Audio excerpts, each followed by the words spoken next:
जब बलराम और श्याम दोनों कुछ और बड़े हुए, तब व्रज में घर के बाहर ऐसी ऐसी बाल लीलाएं करने लगे जिन्हें गोपियां देखती ही रह जाती।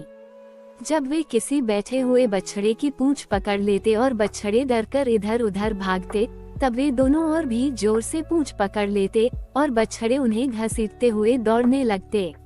गोपियां अपने घर का काम धंधा छोड़कर यही सब देखती रहती और हंसते हंसते लोटपोट होकर परम आनंद में मग्न हो जाती।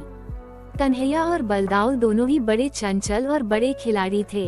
वे कहीं हरिन, गाय आदि सींग वाले पशुओं के पास दौड़ जाते तो कहीं धधकती हुई आग से खेलने के लिए कूद पड़ते। कभी दांत से काटने वाले कुत्तों के पास पहुंच जाते तो कभी आंख बचाकर तलवार उठा लेते। कभी कुएं या गड्ढे के पास जल में गिरते गिरते बचते, कभी मोर आदि पक्षियों के निकट चले जाते और कभी कांटों की ओर बढ़ जाते थे। माताएं उन्हें बहुत बरजती, परंतु उनकी एक न चलती। ऐसी स्थिति में वे घर का काम धंधा भी नहीं संभाल पाती। उनका चित्त बच्चों को भय की वस्तुओं से बचाने की चिंता से अत्यंत चंचल रहता था। कुछ ही दिनों में यशोदा और रोहिणी के लाल घुटनों का सहारा लिए बिना अनायास ही खड़े होकर गोकुल में चलने फिरने लगे। ये व्रजवासियों के कन्हैया स्वयं भगवान हैं, परम सुंदर और परम मधुर। अब वे और बलराम अपनी ही उम्र के ग्वाल बालों को अपने साथ लेकर खेलने के लिए व्रज में निकल पड़ते और व्रज की भाग्यवती गोपियों को निहाल करते हुए तरह तरह के खेल खेलते। उनके बचपन की चंचलताएं बड़ी ही अनोखी होती थीं। गोपियों को तो वे बड़ी ही सुंदर और मधुर लगती। एक दिन सब की सब इकट्ठी होकर नंद बाबा के घर आईं और यशोदा माता को सुना सुनाकर कन्हैया के करतूत कहने लगी। अरे यशोदा, ये तेरा कान्हा बड़ा नटखट हो गया है। गाय दुहने का समय न होने पर भी ये बछड़ों को खोल देता है और हम डांटती हैं तो ठठा ठठा कर हंसने लगता है। ये चोरी के बड़े बड़े उपाय करके हमारे मीठे मीठे दही दूध चुरा चुरा कर खा जाता है। केवल खुद ही खाता तो भी एक बात थी, ये तो सारा दही दूध वानरों को बांट देता है और जब वे भी पेट भर जाने पर नहीं खा पाते तब ये हमारे माटों को ही फोड़ डालता है। यदि घर में कोई वस्तु इसे नहीं मिलती तो ये घर और घर वालों पर बहुत खींचता है और हमारे बच्चों को रुलाकर भाग जाता है। जब हम दही दूध को छीकों पर रख देती हैं और इसके छोटे छोटे हाथ वहाँ तक नहीं पहुँच पाते, तब ये बड़े बड़े उपाय रचता है। कहीं 2-4 पीड़ों को एक के ऊपर एक रख देता है, कहीं उखल पर चढ़ जाता है तो कहीं उखल पर पीड़ा रख देता है, कभी कभी तो अपने किसी साथी के कंधे पर ही चढ़ जाता है। जब इतने पर भी काम नहीं चलता तब यह नीचे से ही उन बर्तनों में छेद कर देता है और इसे इस बात की पक्की पहचान रहती है कि किस छीके पर किस बर्तन में क्या रखा है और ऐसे ढंग से छेद करना जानता है कि किसी को पता तक न चले। जब हम अपनी वस्तुओं को बहुत अंधेरे में छिपा देती हैं, तब नंदरानी, तुमने जो इसे बहुत से मणिमय आभूषण पहना रखे हैं, उनके प्रकाश से अपने आप ही सब कुछ देख लेता है। इसके शरीर में भी ऐसी ज्योति है कि जिससे इसे सब कुछ दिख जाता है। यह इतना चालाक है कि कब कौन कहाँ रहता है इसका पता रखता है और जब हम सब घर के काम धंधों में उलझी रहती हैं, तब यह अपना काम बना लेता है। ऐसा करके भी ढिठाई की बातें करता है, उल्टे हमें ही चोर बनाता और अपने घर का मालिक बन जाता है। इतना ही नहीं, ये हमारे लिपे पुते स्वच्छ घरों में मूत्र आदि भी कर देता है।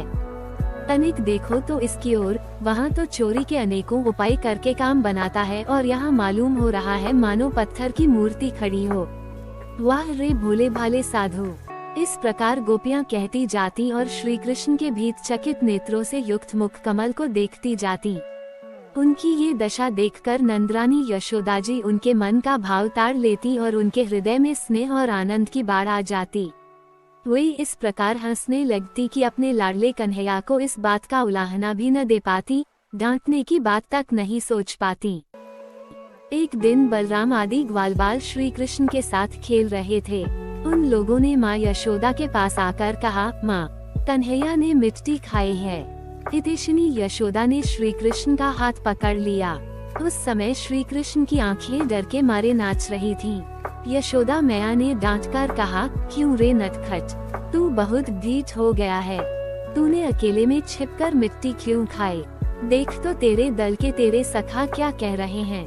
तेरे बड़े भैया बलदाव भी तो उन्हीं की ओर से गवाही दे रहे हैं। भगवान श्री कृष्ण ने कहा, माँ, मैंने मिट्टी नहीं खाई, ये सब झूठ बोल रहे हैं। यदि तुम इन्हीं की बात सच मानती हो तो मेरा मुंह तुम्हारे सामने ही है, तुम अपनी आंखों से देख लो। यशोदा जी ने कहा, अच्छी बात, यदि ऐसा है तो मुंह खोल। माता के ऐसा कहने पर भगवान श्री कृष्ण ने अपना मुंह खोल दिया। भगवान श्री कृष्ण का ऐश्वर्य अनंत है, वे केवल लीला के लिए ही मनुष्य के बालक बने हुए हैं। यशोदा जी ने देखा कि उनके मुंह में चराचर संपूर्ण जगत विद्यमान है। आकाश व शून्य जिसमें किसी की गति नहीं, दिशाएं, पहाड़, द्वीप और समुद्रों के सहित सारी पृथ्वी, बहने वाली वायु, विद्युत, अग्नि, चंद्रमा और तारों के साथ संपूर्ण ज्योतिर्मंडल, जल, तेज, पवन, वियत प्राणियों के चलने फिरने का आकाश, वैकारिक अहंकार के कार्य, देवता, मन, इंद्रिय, पंचतन मात्राएं और तीनों गुण श्री कृष्ण के मुख में दिख पड़े।